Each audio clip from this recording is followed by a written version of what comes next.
दोस्तों, आप सबको मालूम है कि इस वक्त मुल्क की सूरत हाल बहुत नाजुक है और ख़ास तौर से मुसलमानों के लिहाज से तो और भी नाजुक होती चली जा रही है। इसी बीच एक खबर आती है मध्य प्रदेश भोपाल से कि वहाँ पर कमाल मौला मस्जिद की तहकीक शुरू कर दी है। हम आपको बता दें कि सारा मामला क्या है। भोपाल हाई कोर्ट के अंदर किसी ने मुकदमा दायर किया कि कमाल मौला मस्जिद दर हकीकत हिंदुओं की जगह है, मुसलमानों की नहीं। वहाँ एक दरगाह भी है कमाल मौला के नाम से और मस्जिद भी है। तो उस मस्जिद के लिए भोपाल हाई कोर्ट ने ऑर्डर दिया कि अब इस जगह की तहकीक आर्कियोलॉजिकल सर्वे ऑफ इंडिया करेगा, उसके बाद कुछ दिनों में रिपोर्ट देगा, उसके बाद फैसला आएगा।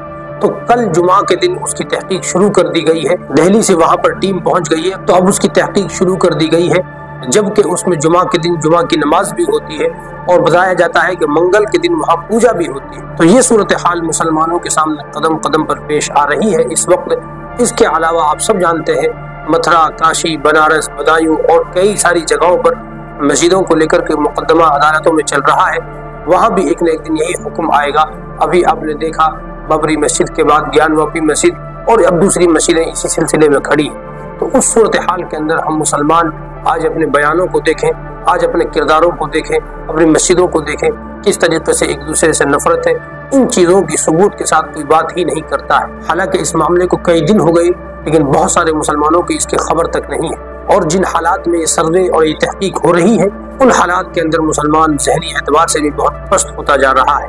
न अमली किरदार बाकी रहा है, न कभी दुआएं करते हैं और सिर्फ अपने अपने कामों में, अपनी अपनी ज़ाती ज़िंदगियों में, अपने अपने ख़ानदानों में इतने मुलव्विस और इतने मशगूल हो चुके हैं कि किसी दूसरे से अब मुसलमान को कुछ नहीं लेना है। तो आप ये चीज़ देख रहे हैं और समझ रहे हैं कि किस तरीके से एक मस्जिद के बाद दूसरी मस्जिद, तो ये नए भारत की बदलती हुई तस्वीर है, जिसके अंदर मस्जिदों को कतार में लगाकर उनकी तहकीक की जाएगी और फिर कोर्ट और अदालतें ज्ञानवापी मस्जिद की तरह फैसला देंगे।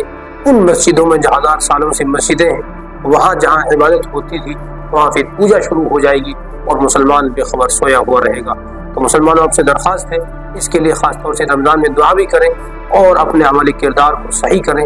आपकी जो मस्जिदें हैं उनको पाकीज़ा बनाएं, उनको भरने की कोशिश करें और उन मस्जिदों के अंदर आइम्मा उलमा की हिफाजत करें, उनकी खिदमत करें। दोस्तों, इस वीडियो को आगे पहुँचाएं, हमारे चैनल को सब्सक्राइब